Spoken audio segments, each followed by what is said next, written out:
안녕하세요. 윤승철이라고 합니다. 반갑습니다. 여기 계신 분들이 대부분 대학생분들이 많으신 것 같아요. 저도 좀 전에 팀플을 끝내고, 모든 팀플 끝내고 왔는데 4학년 마지막 학기를 다니고 있습니다. 제가 이전에 저는 항상 그런 생각이 있었어요. 무인도에 한 번쯤 가고 싶다. 여기 영상이나 이렇게 사진은 차마 보여드리지 못했지만 무인도에서 한번 말개울고 수영도 한번 해보고 싶고 집도 한번 지어보고 싶고 그런 생각이 한 번쯤은 있었던 것 같습니다. 제가 여기서 이 자리에서 말씀드리려고 하는 건 무인도에서 제가 3주간 살면서 느꼈던 것들을 한번 말씀을 드리려고 하는데요. 이런 심리 테스트가 있었어요. 무인도에 만약 가게 된다면 이 10가지 중에 3가지를 가지고 갈 수 있는데 어떤 것들을 가지고 갈까? 여기 앞에 계신 여자분들 어떤 것들을 가지고 갈 수 있어요? 2번이라고요? 네, 2번. 네, 한참 크게. 또 어떤 거요? 4번, 7번. 이내역의 외과에서는 남친이 있고요. 보물지도는 어떤 내용이 있는지 몰라요. 그리고 노트북은 배터리가 무한이고 9번 구급약에는 체험제도 들어있습니다. 댓글을 제가 몇 개를 한 개 뽑아봤어요. 어떤 분은 상당히 재밌게 4번과 9번이 이제 미녀 외과 의사와 체험제 있는 구급약. 그리고 어떤 분이 그건 다 부질없다. 또 다른 분은 금괴랑 노트북이랑 전투식량을 연습했어요. 인터넷으로 노트북으로 나한테 금괴가 있다 올리면 사람들이 찾으러 올 거래. 그건 그때 같이 나가겠다. 그러니까 또 다른 분이 사람들이 왜 너까지 구출을 하냐. 금괴만 가지고 갈 거다 죽이고. 그러니까 또 그래서 전투식량 대신 사람들이 구조를 하러 오면 총을 쏴서 죽이고 네가 그걸 탈출하고 나가야 된다. 뭐 이렇게 한 번쯤 재밌는 상상을 한번 해봤던 게 무인도가 아닐까 싶습니다. 부루마블 게임을 한 번씩 다 한번 해보셨죠? 저는 그런 생각을 했어요. 무인도를 제가 왜 가고 싶어 했냐면 항상 열심히 살고 나름대로 바쁘게 살다가 한 번쯤은 나 한번 좀 아무도 없는 곳을 쉬고 싶다 이런 생각이 들었던 것 같은데 부루마블 게임도 몇 번은 돌고 열심히 땅을 사고 몇 번 이렇게 황금 열쇠도 몇 번 뒤지다 보면 한 번쯤은 나 이제 무인도에서 좀 들어가고 싶다라는 생각이 들잖아요. 그랬던 생각이 저를 무인도에 가게 했던 게 아닐까 싶습니다. 근데 현실은 제가 무인도에 가보니까 좀 그렇지 않았어요. 캐스트어웨이에 나오는 그 주인공처럼 정말 이제 쉽지 않은 경우도 많았고 또 한 번은 제가 슬리퍼를 한쪽을 수영을 하다가 잃어버렸는데 마침 슬리퍼가 한 개 떠내려왔던 적이 있었거든요. 그 주인공의 심정을 이해가 가더라고요. 얼마나 그 한계가 귀중한 물건인지. 그리고 또 제가 무인도에 대한 환상을 가지고 있었던 게 추리소설을 한 개 읽었던 적이 있었어요. 이 무인도를 배경으로 사람들이 같이 놀러 갔다가 한 명 한 명 없어져요. 근데 내가 생각했던 무인도는 이게 아닌데 진짜 가면 어떤 느낌일까라는 온갖 그런 망상에 시달리다가 생각을 하다가 이제 진짜 무인도에 한번 나도 가야겠다 생각을 했습니다. 제 전공이 문해창작이라서 무인도에서 어떤 일들이 벌어지고 어떤 생각을 하고 어떻게 글을 쓸까라는 그런 생각을 또 항상 가지고 있었는데 실제로 가보니까 무인도는 정말 쉽지 않은 곳이었습니다. 일단 처음에 당장 어떻게 갈 것인가부터가 문제였어요. 제가 무인도에 가고 싶다는 생각을 가지고 제 아는 형과 함께 둘이서 한국에 있는 무인도에 먼저 한번 가보기로 했습니다. 서해안으로 가서 아는 그 항구의 어부분들에게 이제 부탁을 드려가지고 아무도 없는 그 무인도에 한번 데려가달라. 그리고 내일 몇 시에 좀 데려와 줄 수 있으시냐 하니까 그 선장 아저씨가 5만 원을 달라. 그럼 내일 몇 시까지 데리러 오겠다. 근데 물은 있어야 될 텐데 물 없어도 괜찮습니다. 저희 다 만만의 준비를 나름대로 다 하고 갔기 때문에 물은 필요 없습니다. 내일 이 시간에만 와주세요 하고 갔어요. 갔는데 정말 저희가 생각하는 무인도는 막 야자수 있고 막 해변 있고 그런 거잖아요. 뒤에 숲도 있어서 막 바나나 열매도 따고 갔는데 바위밖에 없고 물도 막 맑고 고기도 보이고 해야 되는 게 무인도인데 갔는데 무인도긴 무인도거든요. 근데 갔는데 뻘물이라서 뭐 하나도 없고 열매도 당연히 없죠. 숲도 없고 그냥 바위밖에 없는 그런 삶이었어요. 근데 먹을 것도 없고 저녁이 됐는데 또 너무 추운 거예요. 그래서 나뭇가지들을 모아서 몰래 불을 피웠습니다. 근데 생각지도 못했는데 갑자기 해경이 오는 거예요. 왜? 어떻게 알고 오셨나? 저 궁금하더라고요. 알고 보니까 육지에서 저희가 피운 불을 보고 섬에 불이 난 줄 알고 신고를 했대요. 해경 아저씨가 여기서 이러시면 안 된다고. 나무를 베인 것도 산림법에 위반되고, 여기는 또 나무 영토이기 때문에 누가 섬 주인이 있대요. 섬 주인이 무당으로 침입했기 때문에 이번에는 아무것도 모르고 왔기 때문에 그냥 넘어가지만 항상 조심해야 된다. 이런 얘기를 하셨고, 그날 바로 그 경찰 아저씨 배를 타고 나왔던 적이 있었습니다. 경찰 차도 안 타고 경찰 배를 타고. 그렇게 해서 무인도를 한번 제가 시행착오를 하고, 이번에만큼은 내가 진짜 생각했던 무인도를 가야겠다 싶어서 일단 처음에 구글 검색을 했습니다. 제가 이 무인도에서 느끼고 생각하고 느꼈던 건 결과적으로는 항상 안전하고, 그리고 항상 내가 어떻게 될지 모르는 상황에서 다음 그 비책을 가지고 있어야 된다라는 걸 깨달았는데, 그 이유가 왜냐면 제가 무인도 검색을 했어요. 저희가 생각했던 무인도. 그러니까 필리핀의 팔라완이라는 섬에 있는 무인도들이 딱 저희가 생각했던 무인도예요. 근데 웬걸 검색을 하다 보니까 섬 주인이 다 7,000개 정도의 섬이 있거든요, 필리핀에. 근데 다 섬 주인이 있고, 섬 주인들은 다 권총을 들고 다닌대. 왜냐면 섬에 무단으로 사람들이 하도 많이 와서 코코넛도 다 닦아고, 나무도 다 베가고, 뭐 막 불도 질러놓고 뭐 이런데요. 그래서 섬 주인들은 항상 권총을 들고 다니고, 그냥 들어갔다가 걸리면 뭐 맞아도 아무 할 말이 없대. 그리고 심지어 내가 가도 거기 인근 마을 사람들끼리는 다 알기 때문에 내가 무단으로 가는 것까지는 좋아. 근데 나올 때 누가 한 명이 거기 들어가 있다. 나올 때 배를 아무도 거기 그쪽으로 가서 데려 나오지 마라. 이러면 그쪽 네트워크들이 다 연결이 돼서 저는 꼼짝없이 섬에 또 갇혀야 되는 거예요.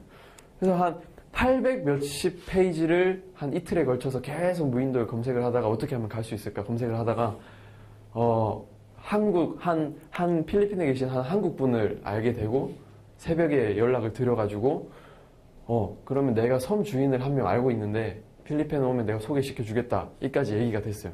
그래서 바로 필리핀으로 일단은 갔습니다. 섬 주인을 만나는데 다행히도 그러면 우리 섬에 들어와서 며칠간 한번 네 살고 싶은 대로 한번 살아봐라, 나오기 전에만 얘기를 해주면 내가 데리러 가겠다, 이렇게 얘기가 됐어요. 그래서 저는 너무 고맙죠. 안전하게 일단 그 길을 확보를 했습니다. 그리고 두 번째로 생각했던 게, 섬이 저희가 생각했을 때 이 지도를 보면 되게 가깝잖아요, 섬끼리. 내가 한 섬에만 있을 게 아니고 무인도도 여러 무인도가 있기 때문에 여기도 가보고 저기도 가보고 하려면 배가 있어야겠다. 저는 처음에 카약을 타고 이동을 하려고 했어요. 저도 딱 생각했던 무인도가 이런 이제 그 배를 타고 저쪽 섬에도 갔다가 오늘 점심은 여기서 갔다가 고기는 저쪽 섬에서 잡고 이런 걸 생각을 했어요. 근데 막상 현지에 가보니까 와, 정말 섬과 섬 간의 그 거리가 멀고 파도 엄청 많이 쳐요.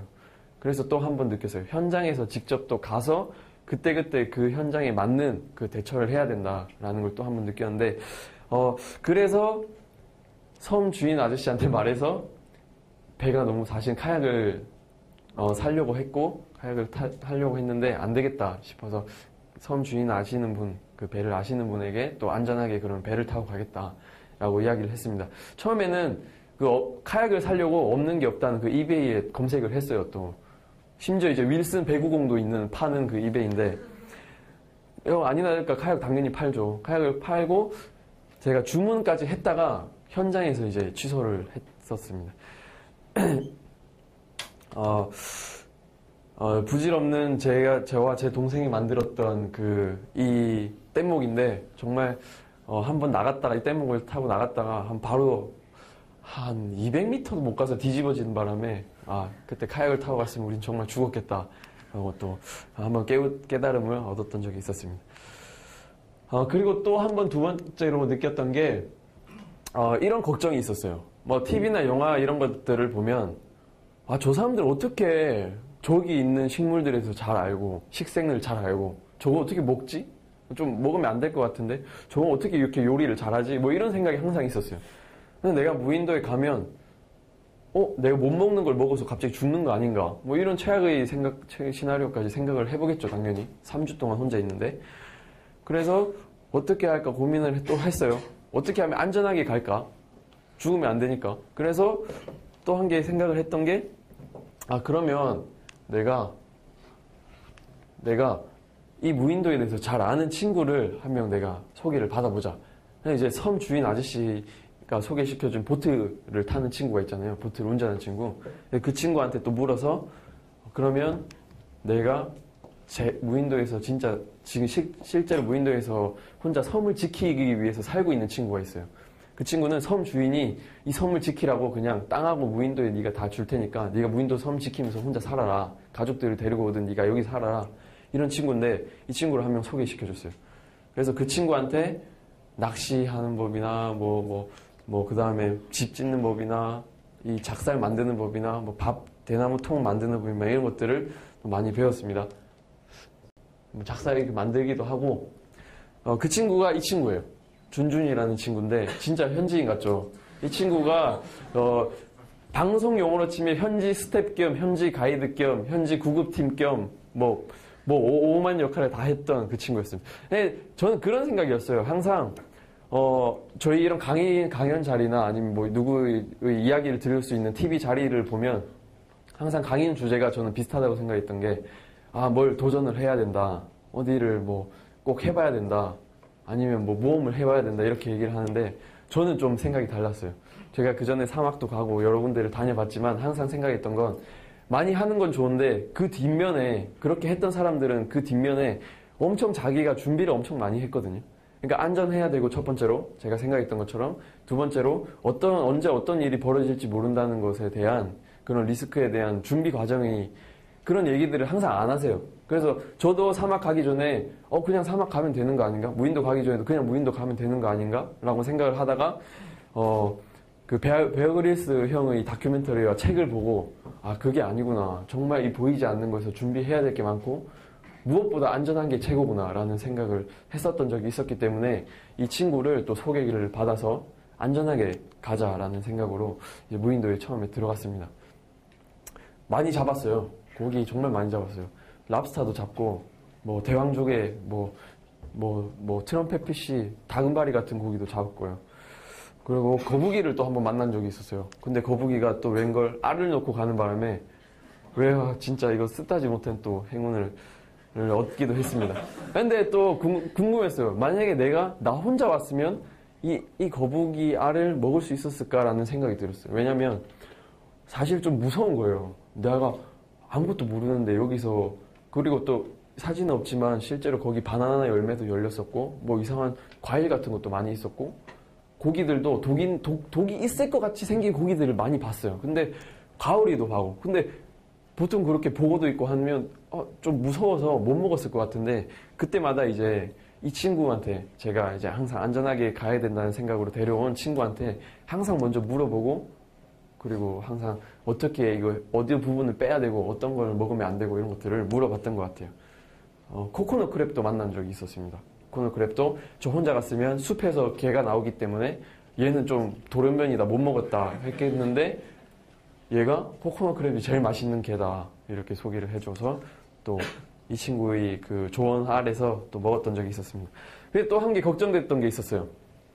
현지에서 이때까지 일은 다 해결됐는데 그러면 내가 이때까지 잡고 했던 고기들을 만약에 내가 이제 고기를 잡으면 어떻게 먹어야 될 것인가 이 방법에 대한 고민이었어요.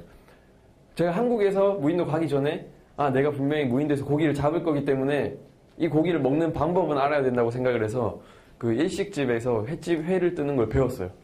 그러니까 저는 나름대로 이 여러 무인도를 가는 게 좋다 이거예요. 무인도 가는 거 좋고 어디 횡단하는 거 좋고 수영해서 어디 지나가는 거 좋고 자전거 타는 거 좋은데 항상 안전해야 된다는 생각이죠. 그리고 내가 어디서 어떤 일이 벌어지든 간에 그 상황에 대해서 내가 최소한 그 대처를 할 수 있다고 생각을 했어요. 그래서 일식집에서 그 회 뜨는 걸 배워가지고 이런 장어 낚시도 하고 다금바리 같은 이 고기들을 건져 올렸을 때도 당황하지 않고 잘 회를 쳐먹었었던 경험이 있었습니다. 그게 제가 생각했을 때 이거는 준비한 나 자신의 승리다 이런 저 혼자의 그런 뿌듯함을 느꼈던 적이 있었습니다. 조개도 당황하지 않았죠. 조개집에서 알바를 했었습니다. 가기 전에 어떤 조개 어느 부위를 빼야 되고 이런 것들 다 저는 익히고 있었기 때문에 그런 것들에 대해서 이제 부담감이 좀 덜했던 것 같고 그리고 실제로 제가 그 같이 갔던 친구 있었잖아요. 그 친구가 저를 엄청 놀라게 하면서 한국 사람들은 다 이렇게 회 손질을 할 수 있냐 라고 물어볼 정도로 준비를 했습니다. 그리고 아까 영상에서 잠깐 보셨지만 이거 저희가 치킨 시켜 먹을 줄 알았지 이거 뭐 손질해서 누가 닭을 직접 잡아서 목을 따고 깃털을 다 빼고 해체를 해요. 한 번도 안 해봤어요. 저도 한 번도 안 해봤어요. 이거는 가기 전에 제가 그 시골에 저희 할머니 가면 저희 아버님은 항상 독수리 고기라고 하는데 할머니 집에 가면 아직도 시장에서 생닭을 파세요. 아버지 직접 잡으시는데 지난 명절 때 그 무인도에 가면 나도 언젠간 저 닭을 잡을 것이다 라고 생각을 해서 계속 직접 그때 한번 보기만 봤지만 그 마인드 컨트롤을 계속 하면서 어디 빼야 되고 어디가 콩팥이 있고 이런 것들을 다 한번 봤었던 적이 있었습니다. 그랬던 것 같아요. 제가 처음에 무인도에 가서는 정말 물도 안 가지고 가고 정말 아무것도 안 가지고 갔어요.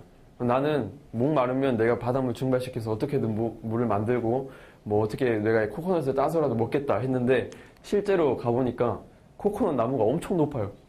사진 보시면 알겠지만 올라가지 못할 정도로 높습니다. 예. 이거 어떻게 올라가겠어요? 근데 목이 마르면 제가 이틀을 물 없이 살았거든요. 근데 목이 마르면 올라가지더라고요. 저희도 올라가줍니다. 그리고 제가 또 여기 왜 올라갈 수 있었냐면 또 한 개가 이 친구랑 저랑 무인도에 가기 전에 코코넛 나무가 많은 그 섬에서 몇 번 올라가는 걸 연습을 한번 하긴 했었어요. 그래서 이것도 그 전까지 연습을 하긴 했었지만 올라갈 필요성을 못 느꼈던 거죠. 그래서 그때 조금이라도 올라가는 연습을 했던 게 도움이 되지 않았나 싶기도 하고 그래서 이제 결국에는 코코넛으로 죽도 먹고 했습니다. 근데 결과적으로는 누가 생각하면 이럴 수 있어요. 자급자족하면서 무인도 3주 살다 왔다면서 물은 왜 가져갔냐. 제가 코코넛으로 하다가 도저히 안 돼서 이웃 그 섬에서 물을 길러 왔습니다. 누군가는 이래요. 그게 무슨 자급자족한 거냐. 아니면 뭐 거기 현지인 한 명 데려가고 배 타는 사람 데려가고 그게 어떻게 뭐 혼자 가서 뭐 살다 온 게 어떻게 그렇게 말을 할 수 있느냐 하는데 저는 항상 그런 생각이었어요. 아까도 말씀드렸지만 어떤 방송만 하더라도 저희가 보는 건 정말 몇 명 안 되게 보이지만 그 이면에는 몇십 명이 뒤에 같이 스텝이 있어요. 근데 저는 그런 거였어요. 누가 들으면 혹은 누가한테 말할 때 아니면 강연을 하거나 뭐 이런 자리일 때 정말 저랑 제 친동생 2명이 갔습니다 하면 더 할 것 같아요. 근데 현실은 그게 아닌 거죠. 그걸 따지고 보면 정말 보이지 않는 사람들의 뭐 어떤 것들을 하고 어디를 갔다 온 사람들이 보이지 않는 그런 준비와 노력들이 엄청 많았고 가장 첫 번째는 안전하게 해야 된다라는 생각이었습니다. 집을 지을 때도 마찬가지였어요. 집을 지을 때도 그 상황에 따라 어떤 곳에서는 뭐 이런 집도 짓고 현장 상황을 또 봐야 되는 거죠. 어떤 집을 지을 때는 물이 많이 들어오는 곳에서는 2층 집을 짓고 그런 것들을 현장 상황에 또 그때그때 맞게 잘 대처하는 것도 저는 그냥 사람들이 말하지 않는 그 이면의 또 준비 과정이라고 생각을 했습니다. 마지막으로 이걸 말씀드리고 제가 마치도록 하겠습니다. 그 코코넛이 많은 그쪽에 집을 짓고 있는데 갑자기 그 현지인 친구 아까 같이 갔던 친구가 코코넛 나무에 불을 지르는 거예요. 왜 갑자기 불을 지르냐. 그래서 여기는 뭐 폭죽놀이나 불놀이를 이렇게 거대하게 하나 보다 생각을 했는데 그게 아니었어요. 전혀 생각하지도 못했는데 이 뒤에 야생동물이 엄청 많은데 실제로 저희는 원래 그 사람이 안 사는 데인데 인기척도 들리고 저희가 요리를 했기 때문에 뭐 고기를 구웠기 때문에 충분히 야생동물들이 내려올 수 있다라고 얘기를 하는 겁니다. 그래서 이 불을 피워서 야생동물들을 못 오게 막겠다라고 했는데 그랬던 것 같아요. 정말 큰일 날 뻔했던 것 같아요. 실제로 저는 그 무인도에서 뭐 정말 이름은 잘 모르지만 큰 이상한 동물들을 몇 번 만난 적이 있었는데 이것도 마찬가지였어요. 언제 어떤 상황이 일어날지 모르기 때문에 시계를 항상 시간을 만들어서 나무로 이제 시간을 항상 체크를 했었고 지금 보시면 이 상처가 별거 아니지만 무인도에서는 정말 항상 바다 들어갈 때나 뭐 바다 그냥 해변을 걸을 때 항상 엄청 큰 통증으로 다가왔습니다. 정말 작은 상처지만 무인도에서는 뭐 약이나 마땅한 그 구급 시설이 없었기 때문에 정말 저한테는 큰 상처로 다가왔었는데 이런 결과적으로는 저는 무인도 갔다 온 거, 뭐 사막 갔다 온 거, 뭐 어디 횡단한 거 다 좋지만 꼭 정말 말씀드리고 싶은 건 항상 그 사람이 이뤘던 결과만을 보지 마시고 그 이면에 어떤 준비를 했는지, 그리고 이 사람이 얼마나 이걸 하기 위해서 내가 그 리스크를 안고 어떤 준비를 했는지, 그런 것들을 한 번쯤은 생각해 보셨으면 좋겠습니다. 요즘에 워낙 뭐 TV에서 뭐 어디 많이 갔다 오고, 또 그리고 실제로 여행이나 이런 부분이 아니라도 창업을 하거나 아니면 어떤 회사를 그만두고 어떤 결정을 하거나 하면 저희가 봤을 때는 결과만 보이는 거죠. 근데 사실은 그게 아니란 거예요. 무인도 갔다 온 게 다가 아니라 이 이면에, 물론 더 재밌게 갔다 와서 뭐 고기 잡고 사냥한 거 얘기할 수 있지만 저는 그 이면에 준비했던 과정이나 항상 안전하게 가기 위해서 어떤 것들을 생각을 했는지 꼭 말씀을 드리고 싶었습니다. 앞으로 살면서도 그런 것들을 한 번쯤은 생각해 볼 수 있는 시간이 됐으면 좋겠습니다. 감사합니다.